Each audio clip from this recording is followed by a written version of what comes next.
नमस्कार दोस्तों, स्वागत है आपका। आज हम लोग वैदिक सभ्यता के बारे में बात करेंगे। इससे पहले हम लोगों ने हड़प्पा सभ्यता के बारे में बात किया था। उसमें हम लोगों ने देखा था कि कैसे हड़प्पा सभ्यता का उदय हुआ और फिर 1500 ईस्वी पूर्व में उसका पतन हुआ।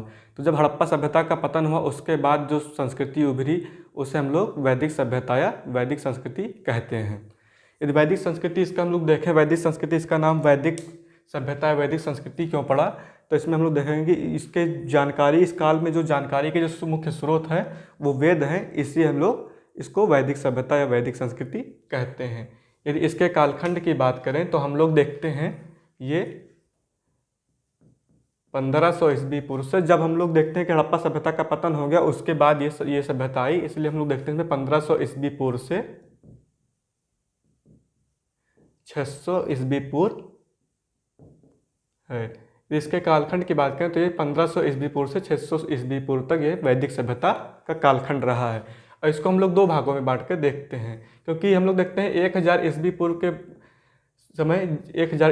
के समय कुछ ऐसे परिवर्तन आए। इसके लिए हम लोग इसको दो भागों में बांट कर देखते हैं। एक कालखंड मानते हैं 1500 ईस्वी पूर्व से 1000 ईस्वी पूर्व, और 1000 ईस्वी पूर्व से 600 ईस्वी पूर्व।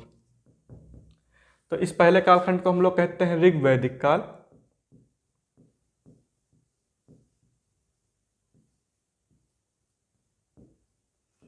और ये उत्तर वैदिक काल।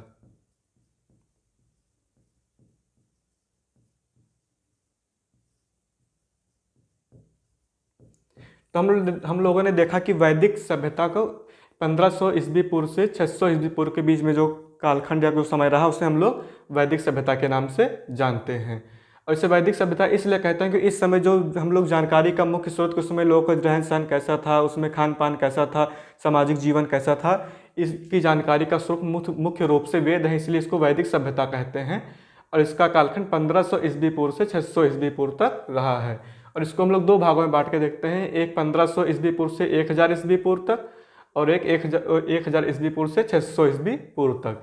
तो जो कालखंड ये रहा 1500 ईस्वी पूर्व से 1000 ईस्वी पूर्व, इसको हम लोग ऋग वैदिक काल कहते हैं, क्योंकि इस समय जो जानकारी का मुख्य स्रोत था वो ऋग्वेद से इसकी जानकारी मिलती है, इसलिए इसे ऋग वैदिक काल कहते हैं। और इसके बाद के काल जो 1000 ईस्वी पूर्व से 600 ईस्वी पूर्व के बीच में, इसे हम लोग उत्तर वैदिक काल कहते हैं।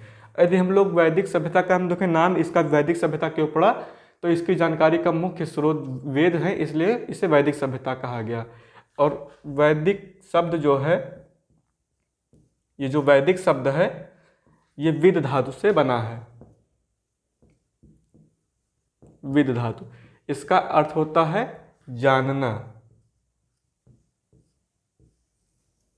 यदि वैदिक शब्द की बात करें तो वैदिक शब्द विद धातु से बना है और इसका अर्थ होता है जानना। तो ये थी वैदिक सभ्यता के बारे में कुछ बातें। यदि हम लोग वैदिक सभ्यता के उत्पत्तिकर्ता के बारे में बात करें तो इसके उत्पत्तिकर्ता को आर्य को माना गया है। ये माना गया है कि आर्य लोग थे, वो भारत में आए और इन्होंने वैदिक सभ्यता की या वैदिक संस्कृति का निर्माण किया। यदि बात करें आर्य की, आर्य कौन थे और कहाँ से आए थे, तो इसके बारे में बहुत से विद्वानों ने विभिन्न तरह के मत दिए हैं।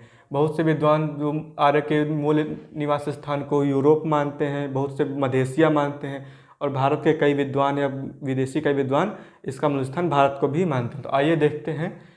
एक फिलिप्पो सेसेटी नामक विद्वान थे, वो यूरोप को आर्यों का मूल निवास स्थान मानते हैं। ये मानते हैं कि आर्य यूरोप से भारत की ओर आए थे।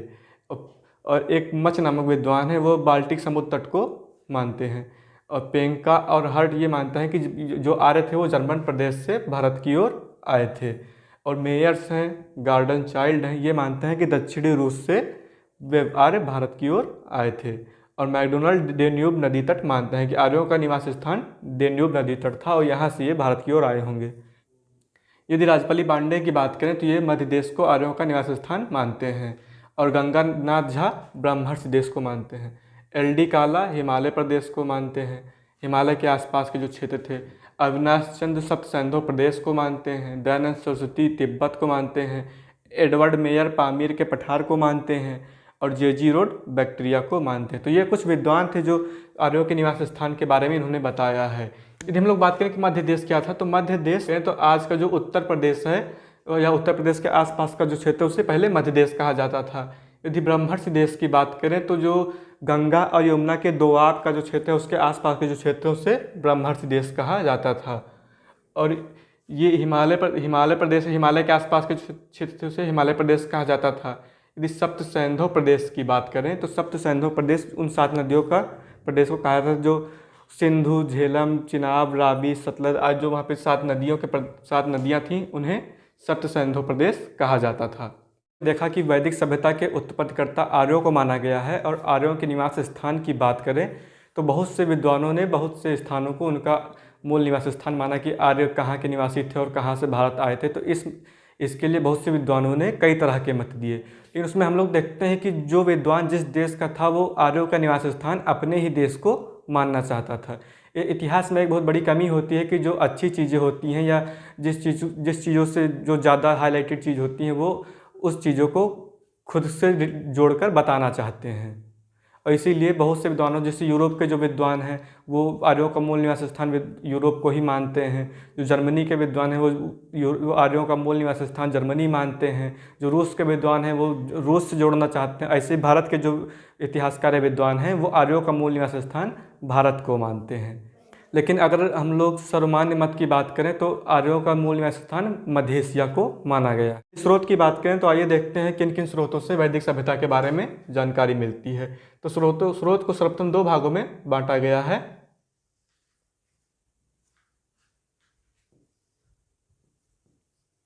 एक पहला पुरातात्विक स्रोत,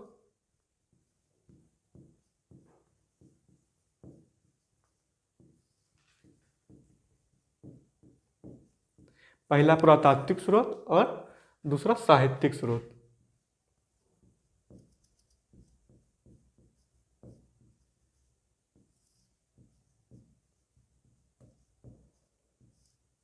यदि पुरातात्विक स्रोत को देखें, यदि पुरातात्विक स्रोत की बात करें तो इसको 2 भागों में बांटा गया है। एक अभिलेख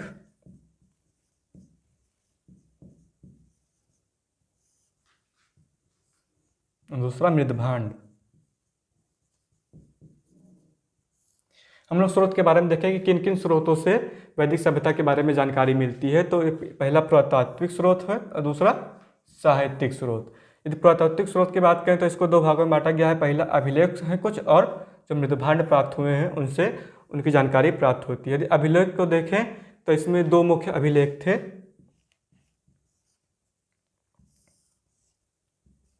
पहला है बोगजकोई अभिलेख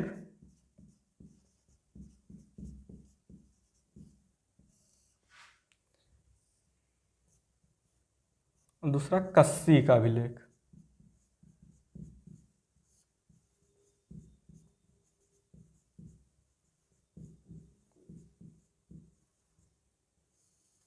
यदि बोगजकोई अभिलेख की बात करें तो ये 1400 ईस्वी पूर्व में 1400 BC में तुर्क से प्राप्त हुआ था, तुर्की क्षेत्र से प्राप्त हुआ था।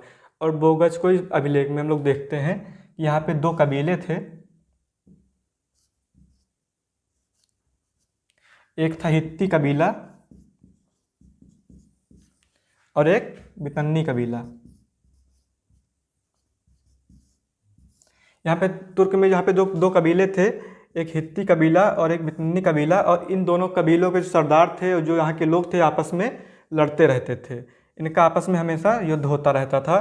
तो जब बाद में इन दोनों के बीच में, इन 2 कबीलों के बीच में संधि हुई, ये 2 कबीले थे और दोनों कबीले आपस में लड़ते रहते थे। और बाद में जब इन दोनों कबीलों के बीच में संधि हुई तो यहाँ पे जो संधि हुई इसमें कुछ भगवान की कसमें खाई गई। और उसमें हम लोग देखते हैं इंद्र, मित्र, वरुण और नासत,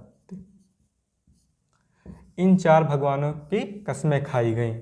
और ये जो 4 भगवान थे, 4 देवता थे, ये वैदिक सभ्यता से संबंधित थे। इसलिए इससे पता चलता है कि वैदिक सभ्यता को ये लोग परिचित थे।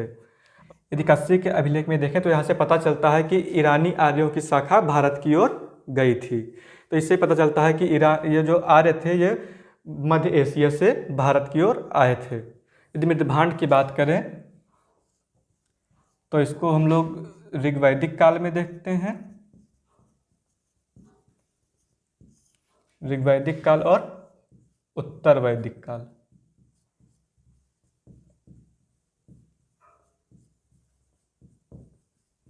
यदि ऋग्वैदिक काल में देखेंगे तो इस समय गेरुवर्णी,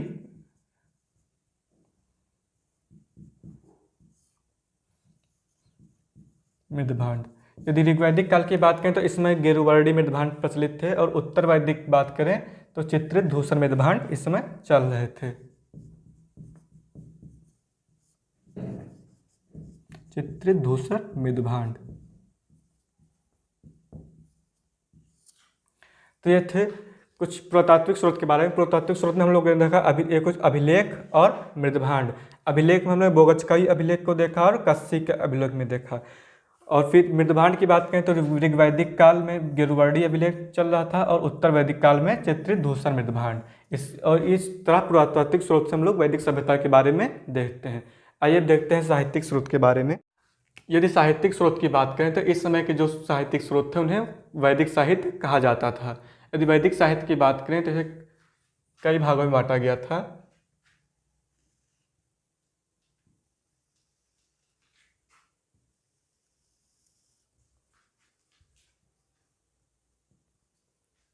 यहाँ पे वेद थे,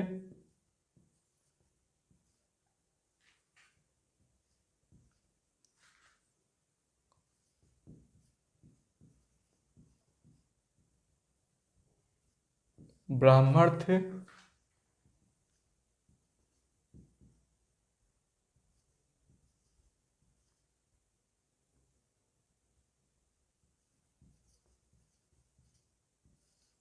आरण्यक और उपनिषद।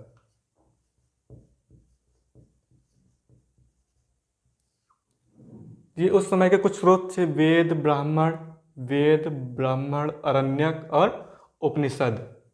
ये उपनिषद सबसे आखिरी में था, इसलिए इसको वेदांत कहा जाता था।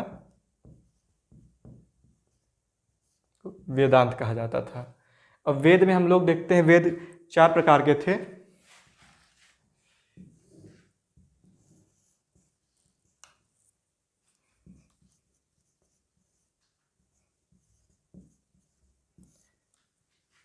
ऋग्वेद,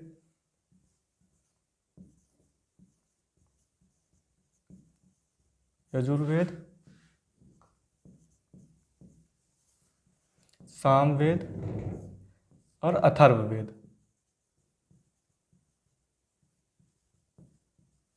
ये 4 वेद थे। यदि हम लोग देखते हैं इसमें सबसे पहले ऋग्वेद की रचना हुई, उसके बाद यजुर्वेद, सामवेद, अथर्ववेद आदि आए। तो जिस काल से ऋग्वेद की जानकारी मिलती है उसे हम लोग देख चुके हैं, उसे ऋग्वैदिक काल कहा जाता है, और ये उत्तर वैदिक काल के सब सारे स्रोत थे। और इसमें हम लोग देखते हैं ऋग्वेद से लेके सामवेद, इन तीनों वेदों को वेदत्रयी कहा जाता था। ऋग्वेद, यजुर्वेद और सामवेद को वेदत्रयी कहा जाता था। इसे वेदत्रयी इसलिए कहा जाता था क्योंकि ऋग्वेद, यजुर्वेद और सामवेद इन दोनों के जो विषय वस्तु थे, इन तीनों के वो एक जैसे थे। और अथर्ववेद में हम देखते हैं जादू, टोना, टटका आदि की बात की गई थी, इसलिए इसका विषय वस्तु अलग था। और ऋग्वेद, यजुर्वेद, सामवेद इसके विषय वस्तु एक तरह थे, इसलिए इसको वेदत्रयी कहा जाता था। यदि हम लोग ब्राह्मण की बात करें तो उस समय जो वेदों की रचना हुई थी, या जो वेद थे, ऋग्वेद, यजुर्वेद, सामवेद, अथर्ववेद, ये बहुत ही कठिन भाषा में, संस्कृत भाषा में प्रयोग किया गया था। इसमें छंद वगैरह आदि का प्रयोग किया था, जो इससे केवल ऋषि मुनि या जो योग्य व्यक्ति थे वही समझ सकते थे, और आम व्यक्ति इनकी भाषाओं को नहीं समझ सकता था। तो इनको आम लोगों तक पहुंचाने के लिए ब्राह्मणों की रचना की गई थी, जिससे कि इन वेदों को आम लोग भी या आम नागरिक भी समझ सकें, इसलिए ब्राह्मण की रचना की गई थी। यदि आरण्यक की बात करें तो आरण्यक जब ऋषि मुनि जो उनके द्वारा जब जंगल में जाके एकांत में जब दर्शन या कुछ रचनाएं की गई, दर्शन साहित्य रचे गए, तो उसे आरण्यक कहा गया। यदि उपनिषद की बात करें तो उपनिषद का अर्थ ही होता है कि समीप बैठकर ज्ञान प्राप्त करना। यदि पहले परंपरा थी कि गुरु के पास बैठकर शिष्य ज्ञान प्राप्त करते थे, उसे ही उपनिषद कहा गया है। और हम लोग इस वैदिक साहित्य के कुछ शब्द देखते हैं जिसमें इसको श्रुति साहित्य कहा गया है।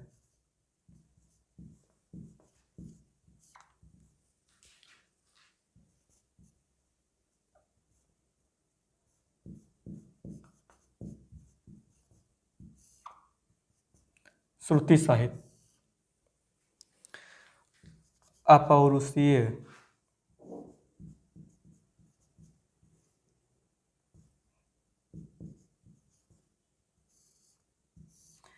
हम लोग देखते हैं कि वैदिक साहित्य को श्रुति साहित्य कहा गया है। इसे श्रुति साहित्य इसलिए कहा गया है कि उस समय कोई लिपि का ज्ञान नहीं था और जो ज्ञान था वो लोगों को सुन सुनकर ही लोग ज्ञान प्राप्त करते थे। ऋषि मुनियों को ज्ञान कंठस्थ रहता था, वो एक पीढ़ी से दूसरी पीढ़ी उस ज्ञान को स्थानांतरित करते रहते थे, इसलिए इसको श्रुति साहित्य कहा गया है।